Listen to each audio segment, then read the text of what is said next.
Halo semuanya, selamat datang kembali di channel YouTube Andro Ubuntu.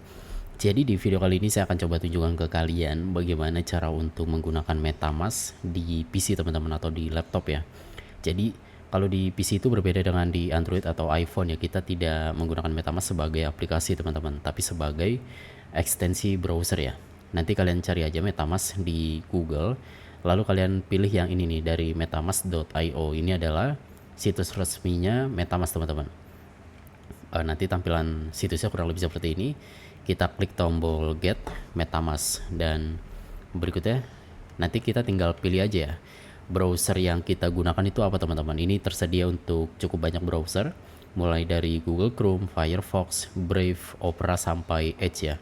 Di sini saya menggunakan Edge, jadi saya pilih yang ini. Berikutnya kita klik dapatkan teman-teman. Lalu kita klik add extension. Ini kalian mungkin tidak lihat ada tombol add-nya. Kita tunggu sebentar sampai dia terinstall.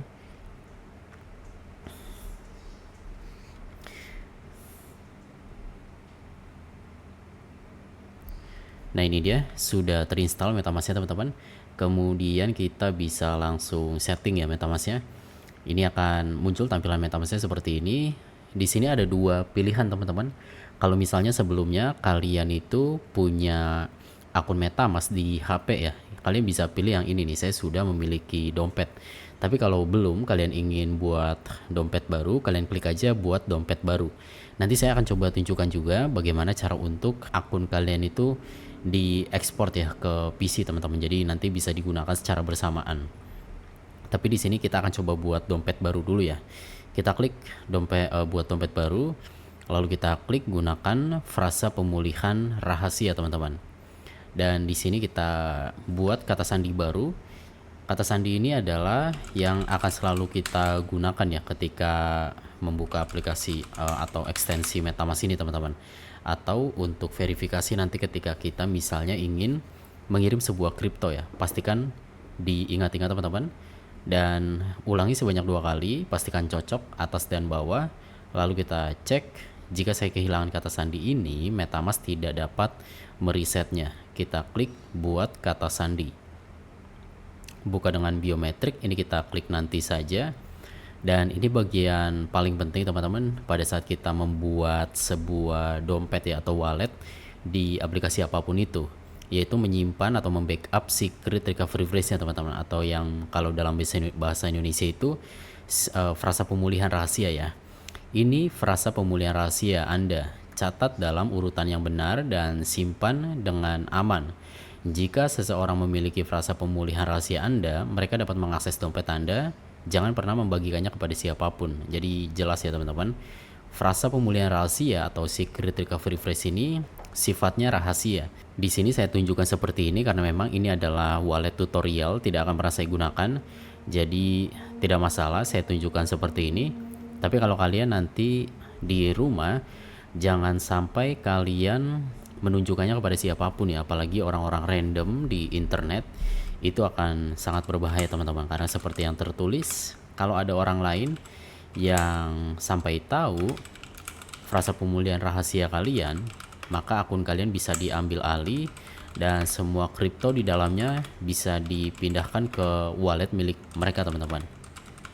Nah ini cara untuk mencatatnya seperti ini, simple banget. Yang penting harus berurutan teman-teman sesuai dengan nomornya ya, dan jangan sampai ada yang salah ya atau typo, karena kalau sampai ada satu kata pun yang salah nanti dia tidak bisa dikembalikan teman-teman.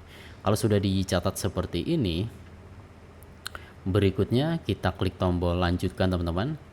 Dan di sini sebagai bukti bahwa kita memang sudah membackup frasa pemulihan rahasia kita, kita diminta untuk memasukkan beberapa frasa rahasia kita ya. Contohnya ini nih, ini nomor 5. Nomor 5 di catatan saya adalah 1, 2, 3, 4, 5 number. Nomor 7-nya adalah trial. Dan terakhir tentu saja adalah card ya, nomor 8. Nah kalau sudah benar semua, kita klik lanjutkan teman-teman. Sempurna, benar sekali. Dan ingat, jangan pernah membagikan rahasia ini kepada siapapun, kapanpun. Jadi ini adalah sangat rahasia sifatnya teman-teman, sama seperti password sekaligus email sosial media kalian ya, karena kalau sampai ada orang lain yang tahu, Itu artinya mereka bisa masuk ke dalamnya teman-teman. Berikutnya, bantu tingkatkan MetaMask. Nah ini sih sebenarnya penting gak penting ya. Kami ingin meminta izin ini, Anda dapat memilih keluar atau menghapus data penggunaan setiap saat. Kalau saya sih lebih suka untuk tidak teman-teman, untuk di uncheck seperti ini ya. Jadi tidak ada data penggunaan kita yang dikirim ke server MetaMask. Kita klik lanjutkan. Dompet Anda sudah siap. Kita klik buka dompet. Lanjutkan dengan hati-hati. Anda diarahkan ke sini oleh pihak ketiga, bukan MetaMask. Anda akan membuka halaman beranda jika melanjutkan. Kita klik lanjut dan selesai. Ini dia dompet kita di MetaMask teman-teman. Jadi selanjutnya kalian sudah bisa menggunakannya ya. Pertama tentu saja untuk menerima sebuah kripto ya, dari misalnya exchange tempat kalian beli Bitcoin, Ethereum, BNB ataupun kripto lainnya teman-teman. Di sini saya akan coba tunjukkan beberapa fitur dasarnya dulu ya teman-teman. Ini adalah alamat wallet kita nih teman-teman. Tinggal di hover aja begini. Coba saya akan zoom ya supaya gampang. Seperti ini, tinggal di hover lalu kalian mau gunakan misalnya menerima kripto apa gitu ya. Sebagai contoh misalnya saya ingin menerima Bitcoin, maka saya copy aja nih alamat wallet Bitcoin. Dan untuk Solana ini ada juga, lalu ada Tron juga teman-teman. Dan kenapa ini ada Ethereum, kemudian Base, Arbitrum dan lain-lain, ini kenapa jadi satu? Karena mereka semuanya ini adalah kripto yang kompatibel dengan EVM teman-teman. Jadi alamat wallet mereka itu sama ya, identik satu dengan yang lainnya.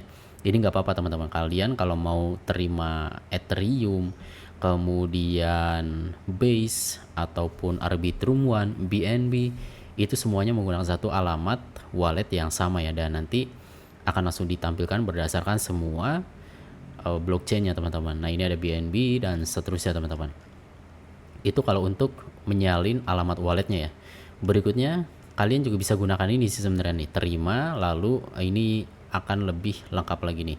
Ada Ethereum, kemudian Base dan lain-lain ya. Seperti yang dapat kalian lihat, Ethereum, Base dan Arbitrum, kemudian BNB itu semuanya sama ya alamat walletnya. Ini bisa kalian copy dan udah tinggal kalian tempelkan aja pada aplikasi exchange tempat kalian beli kriptonya teman-teman.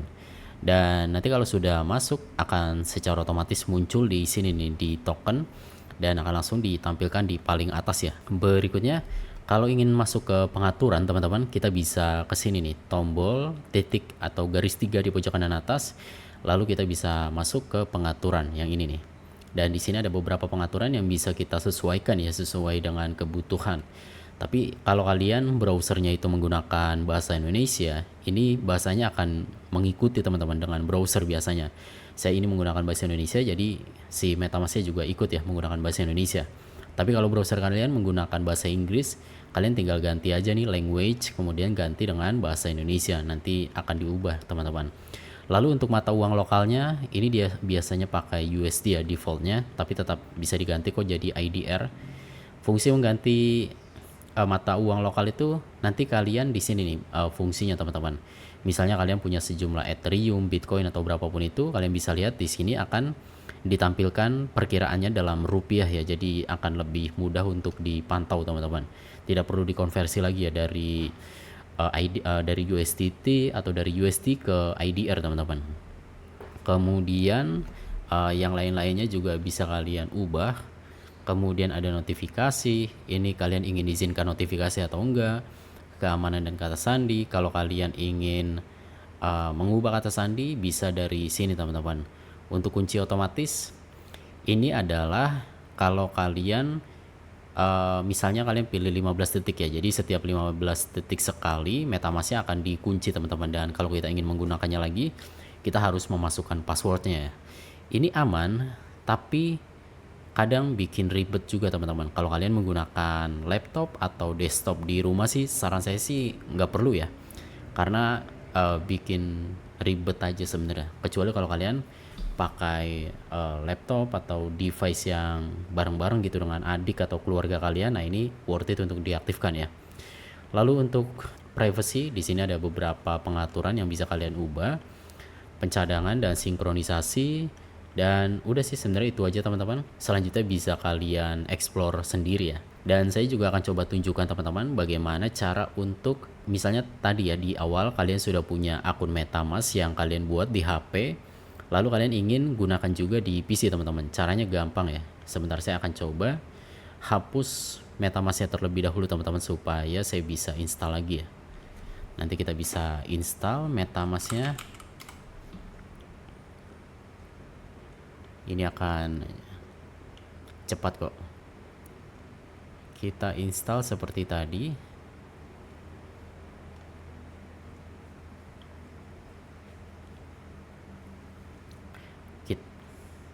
Nah ini dia MetaMask-nya akan langsung membuka.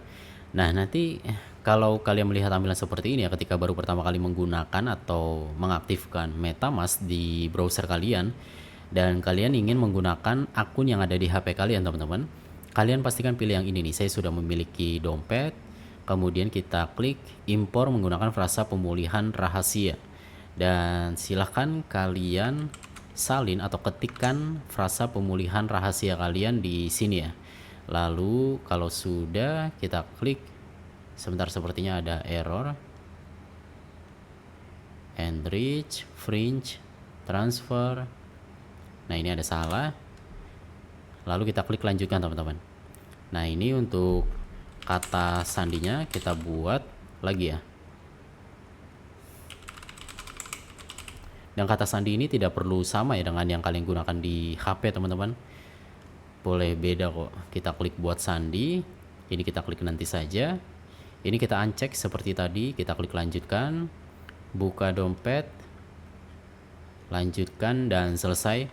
Nanti kalau misalnya kalian di HP kalian itu walletnya sudah ada koin atau kripto ya. Nanti secara otomatis akan dimunculkan di sini juga teman-teman dan bisa kalian gunakan untuk dikirim, untuk di swap ataupun untuk beli-beli koin micin ya di decentralized exchange teman-teman. Jadi sesimpel itu ya. Sekian untuk video kali ini teman-teman, semoga bermanfaat ya. Kalau kalian misalnya punya pertanyaan atau ada sesuatu yang tidak dimengerti, tanyakan aja di kolom komentar ya. Jangan ragu-ragu ya, nanti akan saya coba bantu jawab sebisanya dan kita berjumpa lagi di video berikutnya.